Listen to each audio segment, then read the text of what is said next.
انتہائی عقیدت و محبت کے ساتھ نبی آخر الزمان حضور احمد مجتبی محمد مصطفیٰ صلی اللہ علیہ وسلم کی مقدس مطہر منور پاکیزہ بارگاہ میں درود پاک پڑھیں صلی اللہ علیہ وآلہ صلی اللہ علیہ وسلم صلاۃ و سلام علیک یا رسول اللہ صلی اللہ علیہ وسلم۔ آپ لوگ یہاں پر شامل ہوئے اور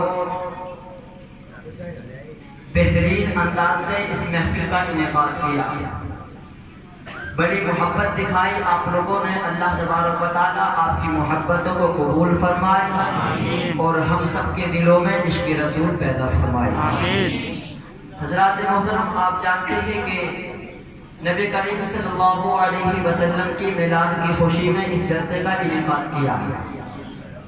حدیث پاک میں آتا ہے، آقا کریم فرماتے ہیں ان یدخلہ بفضل العمیم جنات النعیم، کہ اللہ تبارک و تعالیٰ فرماتا ہے جو میرے نبی کے میلاد پر خوش ہوتا ہے اللہ اسے جنت نعیم میں جگہ عطا فرمائے گا۔ من لم یفرح بمولد النبی صلی اللہ علیہ وسلم فلیعالج قلبہ فإنہ مریض بالجفا، کہ جو نبی کریم صلی اللہ علیہ وسلم کی میلاد پر خوش نہ ہو تو اسے چاہیے کہ وہ اپنے دل کا علاج کرائے۔ کیوں؟ کیونکہ وہ بے وفائی کا مریض ہے، عشق کا مریض نہیں، بے وفائی کا مریض ہے۔ تو جہاں پر عشق کی دوائی پلائی جاتی ہے، رسول کا عشق سینوں کے اندر بسایا جاتا ہے، اس جگہ جا کر اپنے دل کا علاج کرا دے، کیونکہ میلاد مصطفیٰ منانا یہ اسی کا کام ہے جس کے دل میں عشق مصطفیٰ ہوتا ہے۔ جس کے دل میں عشق مصطفیٰ ہوتا ہے وہی تو مناتا ہے، جس کے دل میں عشق مصطفیٰ نہیں تو کہاں سے منائے گا۔ ایک نکتہ پیش کرتا ہوں پھر اپنی تقریر کو آگے لے کر کے چلتا ہوں۔ اعلیٰ حضرت فاضل بریلوی علیہ رحمت و رضوان نے سب سے پہلے تقریر کی، آپ کی عمر 6 سال کی تھی۔ مختصر یہ ہے، آپ نے ایک نکتہ بیان فرمایا، وہ علماء بیٹھے تھے آپ کی موجودگی میں جو بڑے ماہر علماء تھے۔ اعلیٰ حضرت فرماتے ہیں کہ یہ بتاؤ سب سے پہلے نبی دنیا میں تشریف لائے تو کس سے یاد کیا؟ سب نے کہا اللہ کو سجدہ کرنے کے بعد اپنی امت کو یاد کیا۔ تو اعلیٰ حضرت کہتے ہیں اسی جملے کو نوٹ کر لو، جب مصطفیٰ نے ولادت کے بعد میں سب سے پہلے اپنی امت کو یاد کیا تو جشن میلاد آئے، یہ امت اپنے نبی کو بھول جائے، یہ کیسے ہو سکتا ہے؟ نبی آئے تو سب سے پہلے ہمیں یاد اور ہم بھول جائیں، ایسا کیسے ہو سکتا ہے؟ کہا نمک حلال بنو نمک حرام مت بنو۔ میں جلد اپنی بات کو آپ تک پہنچا دوں کیونکہ وقت کی بہت قلت ہے اور یہ وقت بڑا قیمتی ہوتا ہے، اور جو لوگ وقت کی قیمت جانتے ہیں وقت بھی انہی کی قیمت جانتا ہے، اور جو وقت کی قیمت نہیں جانتے وقت بھی ان کی حیثیت قدر کو نہیں جانتا۔ اب وقت کی بات آئی ہے تو میں بتاؤں، اس وقت کی دو خاصیت ہے، ایک تو یہ کہ چلتے ہوئے وقت کی رفتار کو روکا نہیں جا سکتا، دوسری خاصیت یہ ہے کہ جو وقت گزر گیا ہے اسے واپس پلٹایا نہیں جا سکتا۔ آپ اپنی گھڑی کی سوئی گھما کر سوئی پیچھے کر سکتے ہیں لیکن وقت کو پیچھے نہیں کر سکتے، گھڑی کا سین نکال کر سوئی کو روک سکتے ہیں لیکن وقت کو نہیں روک سکتے۔ آج سائنس نے کتنی ترقی کر لی، آپ دیکھیں یہ روڈ پر چلتی ہوئی گاڑی یہ سائنس کی ترقی کا پرچار کر رہی ہے۔ ایک جگہ سے بیٹھ کر دوسری جگہ سے بات کروانے والا یہ موبائل یہ بھی سائنس کی ترقی کا اعلان کر رہا ہے۔ لمبی سی پٹری پر دوڑنے والے ٹرین یہ بھی سائنس کی ترقی کا پرچار کر رہی ہے۔ فضا میں اڑنے والے طیارے یہ بھی سائنس کی ترقی کا پرچار کر رہے ہیں، لیکن پوچھو تو صحیح سائنس سے کہ تو نے اتنی ترقی کر لی کیا کبھی چلتے ہوئے وقت کو روکا ہے یا کبھی گزرے ہوئے وقت کو واپس پلٹایا ہے؟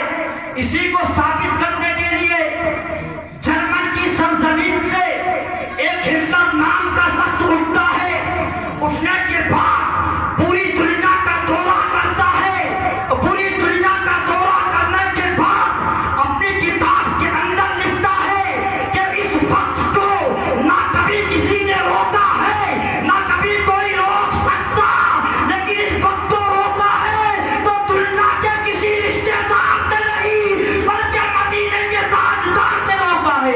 نعرہ تکبیر، نعرہ رسالت، جشن عید میلاد النبی، سرکار کی آمد، دلدار کی آمد، غمخوار کی آمد، نعرہ تکبیر۔ حضرات محترم، اس وقت کو کسی نے روکا ہے تو مصطفیٰ نے روکا۔ حضرت علی کی نماز چھوٹ گئی تھی، آپ سب نے سنا ہوگا یہ۔ آقا فرماتے ہیں ان علی کان فی اطاعتک وفی اطاعتی فی حبیبک ورد الشمس لہ۔ فرمایا پاک پروردگار عالم علی میری اطاعت میں اور تیری اطاعت میں تھا، مولا اس کے لیے سورج کو واپس پلٹا دے۔ پوری دنیا نے یہ پہلی مرتبہ دیکھا تھا کہ وہ سورج جو روز متعین وقت پر نکلتا ہے اور متعین وقت پر ڈوب جاتا ہے، لیکن مصطفیٰ کے کہنے کے مطابق علی کی نماز چھوٹی تھی تو مصطفیٰ نے سورج کو واپس کر دیا تھا۔ تبھی تو اعلیٰ حضرت فرماتے ہیں سرور کہوں کہ مالک و مولا کہوں تجھے، سرور کہوں کہ مالک و مولا کہوں تجھے، باغے خلیل کا گلے زیبا کہوں تجھے، لیکن رضا نے ہم میں سپارش پہ کر دیا، خالق کا بندہ خلق کا آقا کہوں تجھے، خالق کا بندہ خلق کا آقا کہوں تجھے۔ حضرات محترم، میں نبی کی شان بیان کروں تو ٹائم ختم ہو جائے گا لیکن شان ختم نہیں ہوگی۔ میں نے اس موضوع کو چھیڑا ہی نہیں ہے، لیکن میں نے وقت کی بات آئی تو بتلا دیا۔ اصلاحی بیان کو چنا ہے آج میں نے، لوگوں کی تو اصلاح کرنا بھی ضروری ہوتی ہے۔ اللہ کے رسول صلی اللہ علیہ وسلم کے ایک صحابی ہیں جن کا نام حضرت ابو ذر غفاری ہے۔ آپ فرماتے ہیں دخلت علی رسول اللہ صلی اللہ علیہ وسلم قلت یا رسول اللہ صلی اللہ علیہ وسلم اوصیکا، کہتے ہیں میں حضور کی بارگاہ میں حاضر ہوا، حاضر ہونے کے بعد کہا حضور مجھے وصیت کیجئے، کچھ اچھے کاموں کی نصیحت کیجئے۔ آقا فرماتے ہیں اوصیکا بتقوی اللہ، میں تجھے اللہ سے ڈرنے کی وصیت کرتا ہوں۔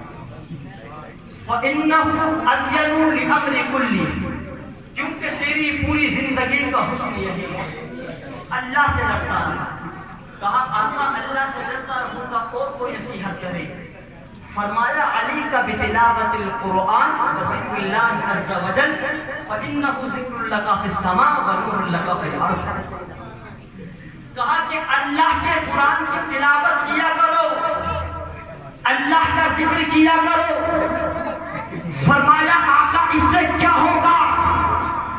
کہتے ہیں اگر تم کسی محفل کے اندر کسی مجلس کے اندر اللہ کا ذکر کرو گے تو وہ اللہ آسمانوں پہ تمہاری محفل سے اچھی محفل میں تمہارا ذکر کرے گا۔ اللہ کا ذکر کیا کرو۔ آج ہم نے کہاں رکھ دیا اللہ کے ذکر کو؟ قرآن کو کہاں رکھ دیا ہے؟ آج قرآن کو اپنے گھروں کی کتابوں کی زینت نہ بناؤ، کباڑوں کے اندر سجا کے مت رکھو۔ کچھ لوگ کہیں گے ہم سے تو قرآن پاک پڑھنے ہی نہیں آتا۔ ارے بڑے افسوس کی بات ہے، قرآن پاک پڑھنے نہیں آتا؟ نہیں آتا ہے تو سیکھو۔ تمہارے گاؤں کے اندر کافی حفاظ ہے، امام صاحب بھی تشریف فرما ہے، سیکھو قرآن پاک کو۔ کتنی افسوس کی بات ہے کہ کلام پاک پڑھنے نہیں آتا ہے، کیونکہ اللہ کے رسول صلی اللہ علیہ وسلم فرماتے ہیں تین چیزوں کو دیکھنا عبادت۔ فرمایا خانہ کعبہ کو دیکھنا عبادت، کلام پاک کو دیکھنا عبادت، ماں کے چہرے کو دیکھنا عبادت۔ آج کچھ لوگ کہتے ہیں نا کہ خانہ کعبہ دیکھنے کی بڑی خواہش ہے، مکہ جائیں گے خانہ کعبہ کا دیدار کریں گے۔ ایک جنگل سے پتھر آیا ہے جس کا نام حجر اسود اسود ہے، وہ خانہ کعبہ کی دیوار کے اندر پیبر سے اسے بھی چومیں گے جا کر، اسے بھی دیکھیں گے.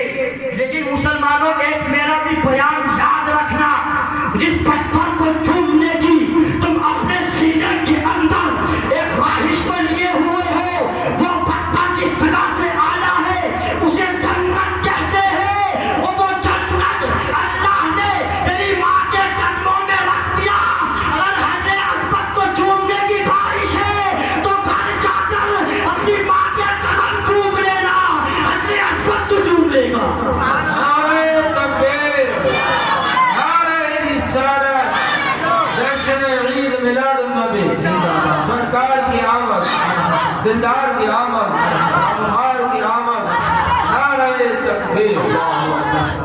فرمایا قرآن کو دیکھنا بھی عبادت، چھونا بھی عبادت، پڑھنا بھی عبادت. کلام پاک میں بڑی برکت ہے. جسے پڑھنے نہیں آتا میں ان سے گزارش کروں گا فجر کی نماز کے بعد میں اپنے گھر پہ لے کے بیٹھ جایا کرو، یا مسجد میں زیادہ دیر نہیں، بس 5 منٹ بیٹھ جاؤ. میرے بھائی کو 5 منٹ بیٹھ جاؤ، بس زیادہ نہیں. کلام پاک کھول لو، انگلی گھماتے رہو، درود شریف پڑھتے رہو، سبحان اللہ کہتے رہو. یہ تمہارا انگلی گھمانا اس بات کی گواہی دے گا، قیامت کے دن کہے گا مولا اس کو جہنم میں مت ڈالنا، یہ تیرے کلام پاک پر اپنی انگلی گھماتا تھا، اسے جنت عطا فرما دے، جنت عطا فرما دے اسے. حضرات محترم، یہ کلام پاک تمہاری بخشش کا ذریعہ بن جائے گا. کلام پاک کو پڑھا کرو، کلام پاک سے دور نہ جاؤ، کلام پاک کو پڑھا کرو. میں مختصر سے وقت میں مستند لمحات کے اندر اپنی بات کو ختم کر رہا ہوں. کہا یا رسول اللہ اس پر بھی عمل کروں گا، اور بتائیں. آقا کریم فرماتے ہیں علیکہ بذکر الصمت، کہ کم بولا کرو. فرمایا یا رسول اللہ کم بولنے سے کیا ہوگا؟ آقا فرماتے ہیں فَإِنَّهُ مَطْرَدَةٌ لِلشَّيْطَانِ وَعَوْنٌ لَكَ فِي أَمْرِ دِينِكَ. اس سے 2 فائدے ہوں گے. ایک تو یہ کہ تمہیں دین میں تقویت ملے گی، مضبوط ہوگے تم. دوسرا یہ کہ تمہارے پاس سے شیطان بھاگ جائے گا. کہا تھا آقا زیادہ بولنے سے کیا نقصان ہوتے ہیں؟ فرمایا تو زیادہ بولتا ہے وہ بڑبڑ زیادہ کرتا ہے، جھوٹ بھی بولتا ہے، غیبت بھی کرتا ہے، چغلی بھی کرتا ہے. اس لیے میں تمہیں نصیحت کر رہا ہوں کہ کم بولا کرو. فرمایا آقا اس پر بھی عمل ہوگا. میں بہت مختصر کر کے بیان کر رہا ہوں ورنہ تقریر تو بہت لمبی ہے. کہا آقا ایک نصیحت اور فرما دے. تو آقا کریم فرماتے ہیں ایاک وکثرۃ الضحک، یہ کم ہنسا کرو. کیوں؟ فَإِنَّهُ يُمِيتُ الْقَلْبَ وَيَذْهَبُ بِنُورِ الْوَجْهِ. زیادہ ہنسنے سے دل مردہ ہو جاتا ہے اور چہرے کی خوبصورتی چلی جاتی ہے.